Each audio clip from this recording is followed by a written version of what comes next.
Yes. I still don't know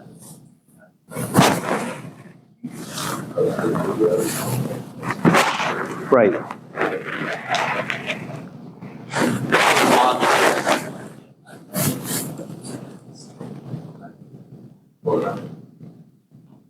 Maybe you can show them to me after class. Yeah. How old are you? Okay. Yeah, just after class. And if I happen to be unhelpful, there are all these wonderful people here, filled with compassion and kindness and generosity.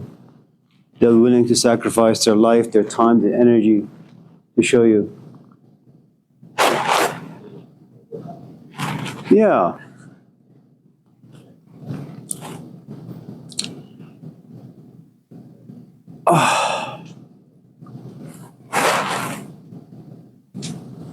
Give me the first initial. Yeah. D? Yeah.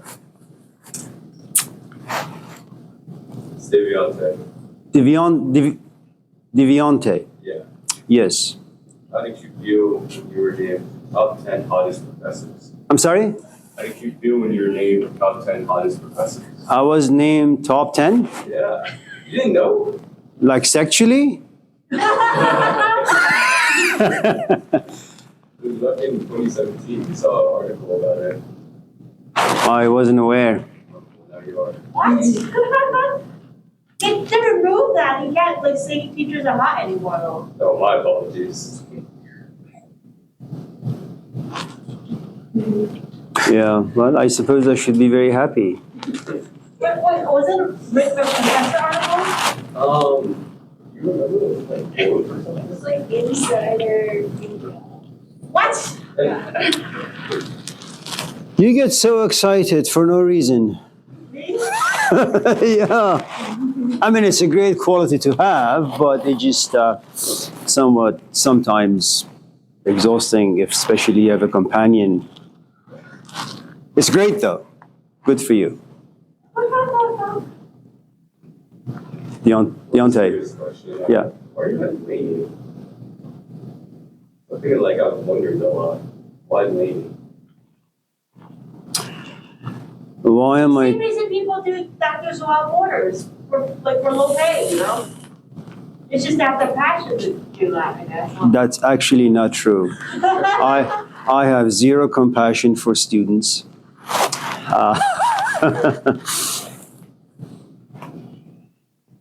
Probably the same reason my doctor works at like a low income clinic or I don't know. You know, in life, you transition through different stages. And as your vision widens, as you begin to understand more things, you realize that just because you understand something, it doesn't mean that you also have the power to change your circumstances.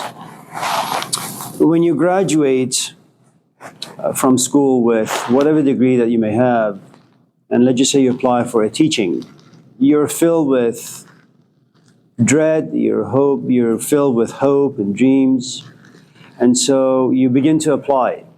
Now the problem with the social sciences is that I've been at Laney for about almost 20 years.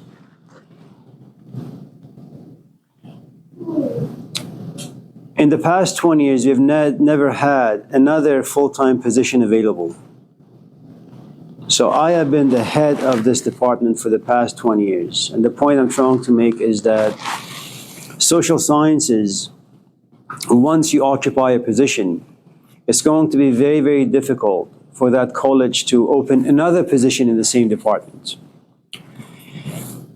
And that's true for four-year schools, that's true for two-year schools. And so, as a starving graduate, not so much starving physically, but starving because you want to go teach. You know, and you don't really know how you're going to be as an instructor, but you just want the job, you want the prestige, the social status.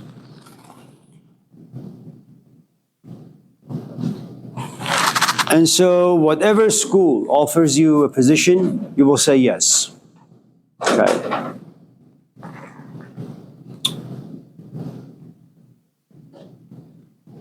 And so I said yes to Lainey. And you're young, and you're hopeful, and you're ambitious. That goes with anything in life. You get into a relationship, romantic kind, young, hopeful, ambitious. Time passes. Mentally, you're kind of worn out. Physically, you're worn out. And then you begin to calculate, what sort of a group of people do I want to be around? What sort of an environment do I want to be in? And you may come to the conclusion that the place you occupy is not the best place for you. Where can you go, though? Your question reminds me of Abraham Maslow. In his, I think last year at a school that he was teaching, he had grown to hate his students. He had grown to hate his school. He had grown to hate education altogether. I mean, this is a man who went into education with a great amount of hope, and ambition. He wanted to make some changes, and he did to some extent. And I suppose the point I'm trying to make is, had I known what I know now, I would have probably not be at Laney. And that's true with everything. The more you know, the less you desire to be in your position.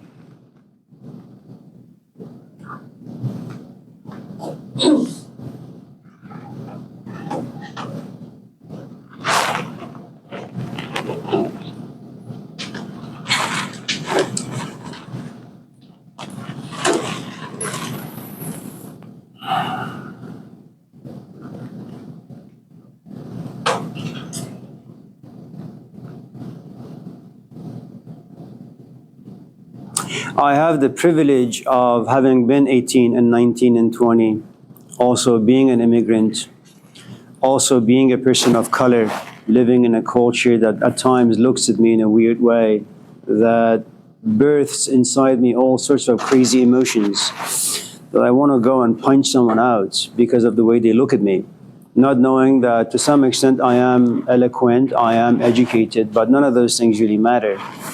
So when I walk into my classes, especially my audience being people who are young, especially young people of color, the only thing I have to say to them is get through school very, very, very quickly.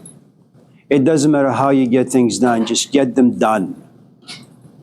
And once you are done with school and once you have a relative amount of power, get the hell out of Oakland. Go to a place that's decent. Get a job that's good for you, make some money, buy yourself a house.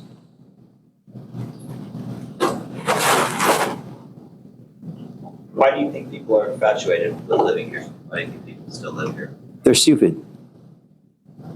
That's it. Yeah. I mean, who wants to live in a dump?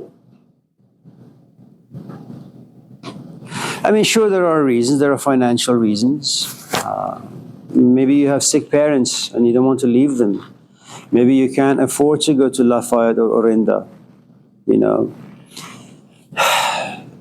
Like anything else in life, you're just used to being in Oakland. Maybe you have these crazy ideas that, you have the power to change the dynamic of Oakland. And maybe you can to some extent. But after a while, you realize you've spent a good amount of time and energy going nowhere, doing nothing. I think it was Matrix 3, if I'm not mistaken, where Thomas Anderson was in a train station, and right above his head, there is this sign that says mobile, that we have the mobility to move around and make changes. So a train comes, he runs after the train, and he ends up in the same place. And that's how it is. I think Oakland is great for someone who is 18, 19, 20. Drugs are free, alcohol is free, violence is free, crime is free, sex is free, stupidity is free. It's great. But once you get a little older and once you realize that you've spent a good amount of your time on just doing stupid things, you say, okay, I want to go somewhere that's a bit quiet, a bit more human-friendly, and should you be mature enough to have a companion, more family-friendly. you know, more kid-friendly. And after a while, should you have the privilege, you say, I don't want to raise my kids here. You know, I mean, you can go to good places in Oakland. You can go to Montclair. You can send your kids to Piedmont. I mean, it's a place where you don't, I mean, you still see crime, not as much. You see garbage, it's not as much, but you need to have a lot of money. Don't forget, at the end of the day, we are creatures of comfort. And we are creatures who desperately seek safety. Yeah. Is it Irania? Irania. Irania, yes. What topic is this that we're going on? I don't know. We're just winging it today. Just put winging it on Thursday. I like this one. I don't like that. I get a lesson from it. Yeah, winging it is good. Hello. Anyone else? We'll get to a topic in a minute. I'd appreciate like a schedule.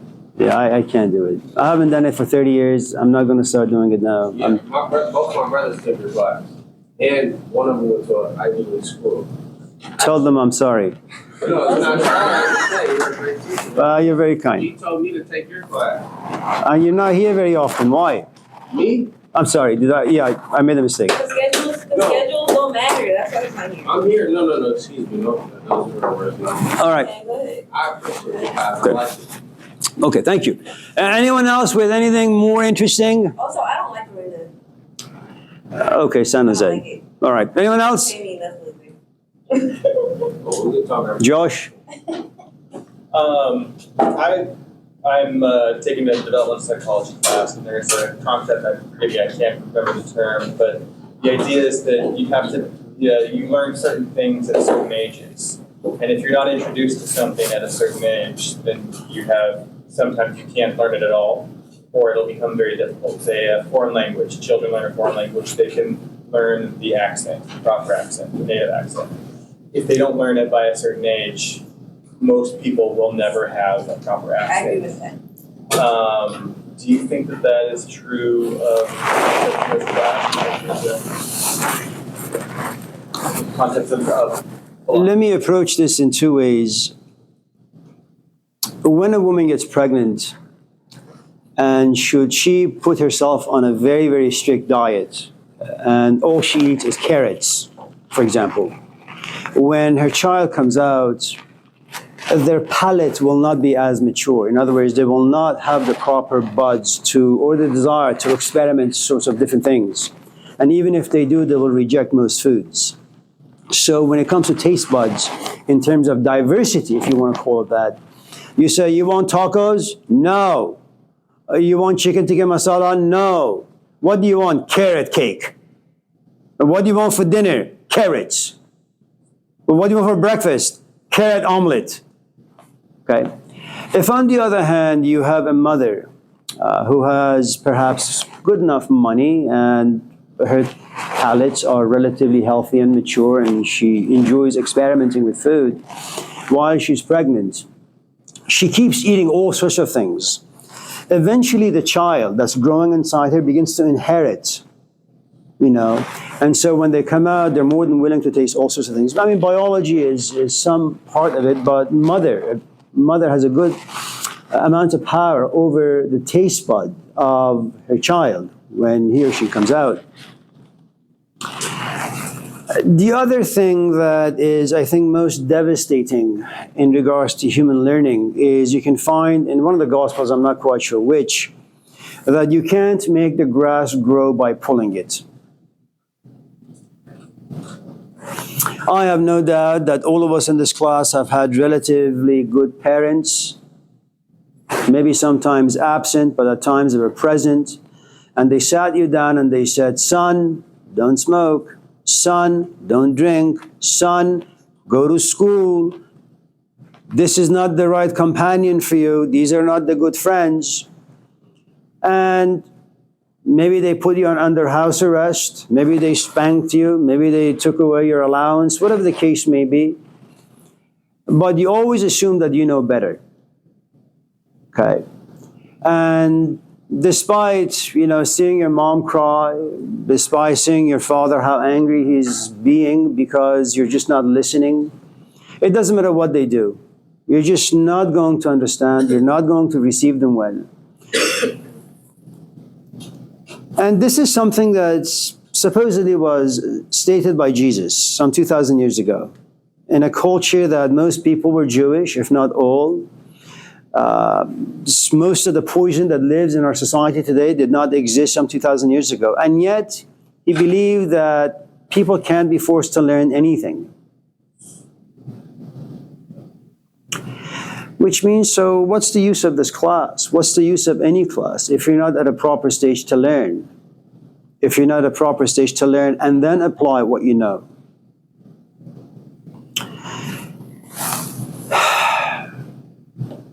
And then if you go back to Deontay's question is, maybe we should handpick students to go to college. Maybe it should be a private institution altogether. Well, why you said that? I'm sorry to interrupt. No. Who said, was that somebody in this class? No. No one in this class. I was just talking about what Jesus said some 2,000 years ago, that you can't make people understand by forcing them to understand if they're not ready. Yeah? What page is this? That you just said? The Gospel of John, page 228. What? Wait, no, like what chapter? Chapter 5. Every Bible has a page. My Bible is chapter 5, page 228. Your Bible chapter 5? We'll get it after class. And, in a private institution or a cult, I mean, that's what education used to be, a cult. You can even find it in the Gospel of Mark, where his own disciples go to him and ask, why do you speak to people in this way, but you speak to us in this other way? And he basically tells them that the masses are not ready for what I have to tell them. So I tell them stories. You guys get the essence, you get the juice, you get the spirit. They get something different because they're not ready to receive what I have to give them. And so how do you handpick students? Well, those who are ready to learn. Well, how do you decide that? Who's ready to learn? And you realize it's very much like dating. Imagine at my age, if my wife was to die and my kids were to die as well. Well, I don't want to be alone. I don't want to be single for the rest of my life. I'm getting old. I'm getting sicker. I want someone to be around me all the time. Well, am I going to date an 18-year-old? No. I like someone who's going to be submissive, absolutely. But I don't want to babysit at my age, so I begin to kind of go on dates, but ask very, very specific questions. And out of maybe 200 people I go out with, I consider only 2. And then choose the best that fits me. Maybe education should be like that. But then the question is, well, what kind of teachers must you have? What sort of experiences must these teachers have? And so everything becomes complicated. And what little we know of history, that teachers really have not had the most pleasant time, transmitting their knowledge or wisdom or insights to another. You can go from James Baldwin to Malcolm X to Martin Luther on the 15th century, to Jesus Christ, to Moses, to Buddha, to Muhammad, doesn't matter. If your parents can't convince you, if Jesus can't convince you, I certainly am completely incompetent when it comes to this class and the students.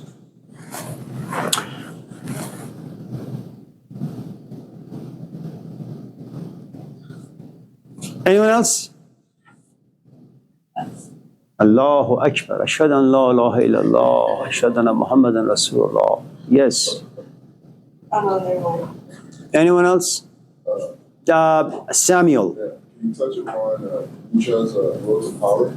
I'm sorry? Can you touch upon Nietzsche's rules of power? I'm just curious what's your theory on that. His philosophy.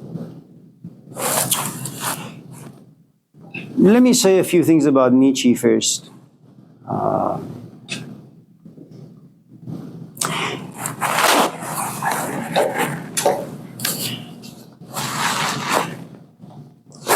If you come to class, Samuel, and there is a hint of anger in your voice, for example, it's just a scenario.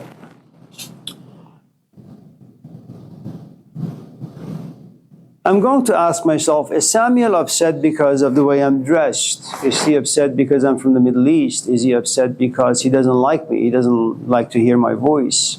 Is he upset because of his classmates? Is he upset because he doesn't have money? Is he upset because he is black in this culture? Is he upset because of his father? Is he upset because he migrated from someplace and relocated to this forsaken environment, having no friends? And so what I'm asking is, what is the history behind his anger? Because you need to understand that anger is a very mature emotion.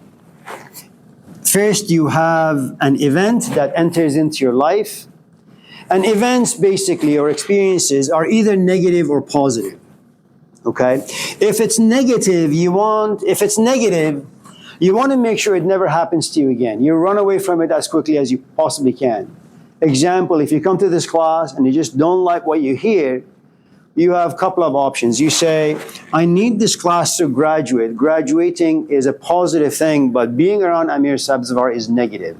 And if the negativity is too intense, you'll drop the class. So remember, anything that's negative is painful. And we're not the sort of creatures that enjoy pain. Now, some pains are actually good for you. Your father may be a pianist. He wants you to learn the piano. He's going to remove fun from you, pleasure from you, and he's going to submit you. You're going to sit by the piano and play. It's painful. But pain, in 5 years' time, makes you a very proficient pianist. You will express your pain. You will express your joy. You will express your sorrow through music. But it's something you didn't understand. So just because sometimes an experience is filled with negativity, it doesn't mean it's going to stay that way. Now, one of the best examples of an existence or a life that's very, very painful is the book of Job. His life, at a certain point, becomes extremely painful. He loses everything. He gets really, really sick, and he doesn't understand. And there are points in the book where he says, I want the earth to open up. I want to die. But then you flip through 10, 20, 30, 40 pages. This is a man who has gained a good amount of wisdom. How? Pain. And the truth is, if you can survive any pain, okay? If you're able at a certain point to kind of unpack what lives inside the pain, you will gain so much insight. This is your Jesus Christ, pain. There is so much truth in it. But it's just very difficult to look into it. Okay. Now, if the experience happens to be positive, you want it to be repeated. Now, that doesn't mean that in the long run, what's positive is going to be good for you. You can smoke weed. You can feel liberated. Jesus sitting next to you, whispering nuggets of wisdom into your ears, and you love that. This positive feeling, in 5 years, now you have addiction. Now you have short memory loss, you have long memory loss, okay? Most of your money is going to go on weed, though intellectually you want to be far away from smoking. Physically, on the other hand, your body says, give me more, give me more, give me more. Now, an event enters into your life. If the event happens to be unpleasant, for example, what you have is disturbance, okay? Now, disturbance is your stability is jeopardized. What do you want to do? Well, the only way you can bring stability back to your life is power. Okay? Now, you try to stabilize your condition, you can't. It turns into frustration. And as the emotions grow or evolve, you have less and less power. Remember, disturbance came about, you tried to hone it, control it, you didn't have the power. You become frustrated. Out of frustration comes anxiousness, anxiety. If I ask you what's 2 plus 2, you're not going to be frustrated, you're not going to experience anxiousness. You know what the answer is. You just say it's 4. If on the other hand I say, Samuel was 125 times 928 minus 2, now Everything has to be calculated inside your tiny little head. Frustration comes about, anxiousness comes about, and now you're sitting in a room of 50 people. They're going to look at you and say, is he an idiot? Does he know the answer? Now you have elements of shame and guilt. Okay? Now that you're anxious because you know that you're disturbed, you know you're frustrated, now you become a little upset. Now you're desperately looking for power because you want to control this environment. You want to control the situation. What is the topic for today's class? What are we doing? What page? What verse? Okay. There is nothing wrong with any of that because we are creatures after power. Without power, you can't do anything. How do you stop your stomach from telling you it's starving? You give it food. Now, you become upset and you want to somehow tame this particular emotion, but you can't. So then it turns into anger. If you don't control this, it turns into rage. If you don't control this, it turns into violence. If you don't control that, you serve time in San Quentin. Okay? So when you ask about Nietzsche, the truth is you need some historical perspective as to who Nietzsche is, where he came from, and why he is the way he is. Like all of us in this class, Nietzsche is the product of space and time. Space means there is a certain part in history he was born. That history has components. You live in the 21st century. There is porn, there is weed, there is violence, there is divorce, there is loneliness, frustration, anxiety, and depression. That's your culture. And that's something you can't escape from. Okay.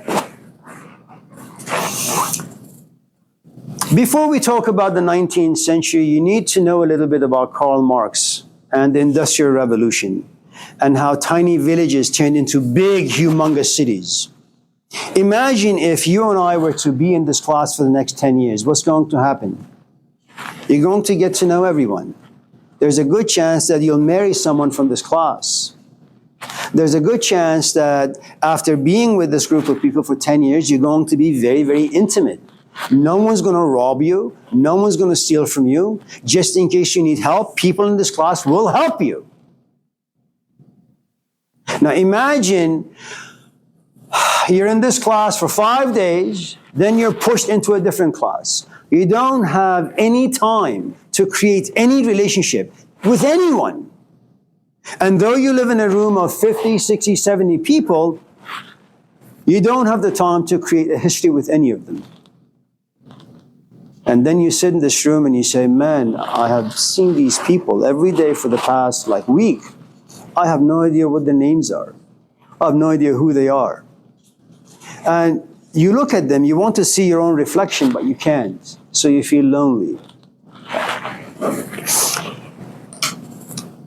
Marx initially was very hopeful. He believed that in life there are negative forces, kind of like Hegel, the German. There are positive forces. They collide and something beautiful generates.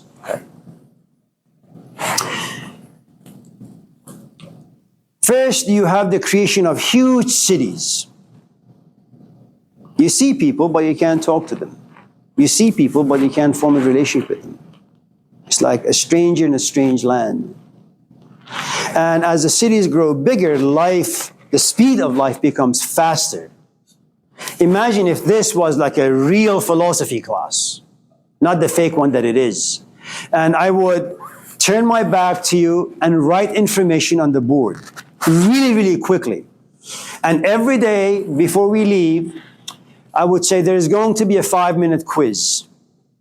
From 9 o'clock until 10 o'clock, I would just write stuff on the board. One piece of information after another very, very quickly. But how the hell are you going to keep up remembering, memorizing, understanding, learning, applying anything? You can't. The speed of this class would be so fast that mentally you would be under stress. Okay.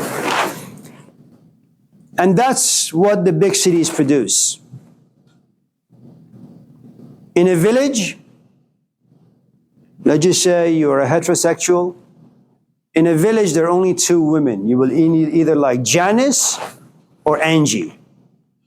When you come to a city, you have 55 women. You have too many options. Now you're confused. Now you're frustrated. Do I pick one? Do I pick all 50? Do I pick 20? Now you have desires you never had. You had greed you never had. You had lust you never had. And so the degree to which you experience shame and guilt and remorse, that you catch yourself being greedy, being stupid, that goes up, way, way up. And so your confidence comes down. Your self-image comes down. Your value in your own eyes come down because now you make too many mistakes. Add to the expansion of villages into cities, now you have factories. See, you were my son. We had a farm. Every morning you and I would go to the farm and we would play with the land, the cows, the goats, the sheep. You're my son, I care for you. You know, I put food on the table. We eat together, talk together. And I say, you know, our neighbor next door, they have a beautiful daughter you should marry. And you say, yes, Dad. I am a trusted source of advertisements. I don't want bad things to happen to you. I will exploit you, as all human beings must be exploited to survive. But I will exploit you in a way that will benefit you. When you go into a big city and your rent is about $2,025 a month, and your parents have difficulty paying their own mortgage, well, you're on your own now. What are you going to do? Well, you're going to work at a factory. Why? Because big cities now promise you huge things. New York is a city that never dies, that never goes to sleep. In Oakland, it's a simple town, let's just say. You work for 5-6 hours, you go home and you go to bed and you sleep, you're rested. And how many pieces of advertisement does Oakland impose upon you? 20. Just like women, 20. When you go to New York, how many pieces of advertisement blitz you every minute? 100. What are you going to do? The lights never turn out. People never shut up. Noise never disappears. You're always awake. And you have no idea which piece of advertisement you should pursue. And you have all these conflicting desires. Now you're really a house divided unto yourself. Are you white? Are you black? Are you red? Are you brown? What the hell are you? Marx come to realize that kids at the age of like 6 or 7 go to a huge factory. They work for 5, 10, 15, 20 hours. 3 in the morning to about 2 in the morning, 11 at night. And that's how they spend their entire life. And for what? Now you have entered an age where society doesn't care for you.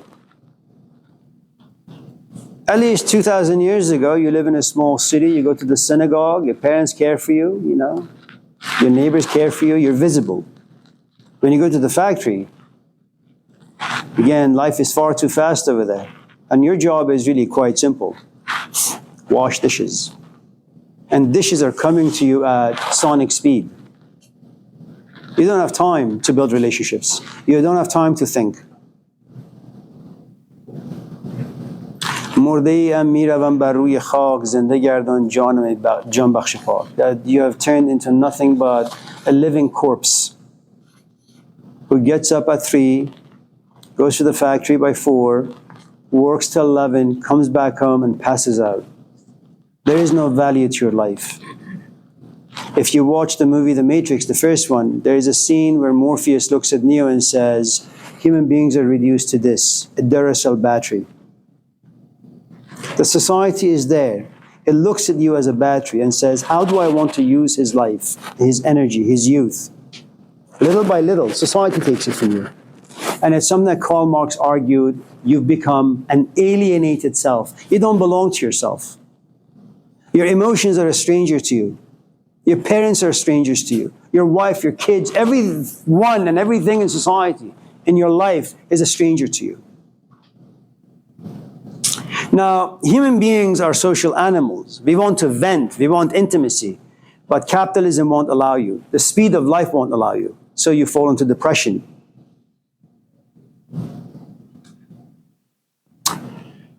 Nietzsche comes forth around the 19th century. Nietzsche is gay. His parents are Christians. It doesn't matter what branch of Christianity. He can't come out.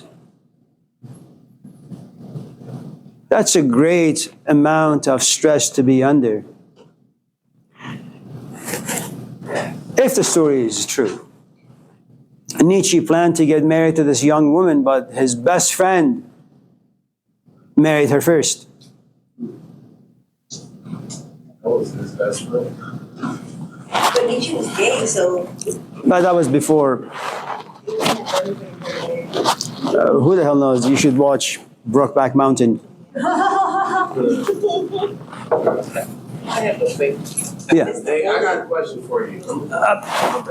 First. please. If you are Christian, in a Christian, in a Christian, you don't accept the gay life. But in the outer world, Yes. all the people will not accept the gay. In the religion, the love, the gay, the love is wrong, is incorrect. But Yes. what do you think in our world, the gay is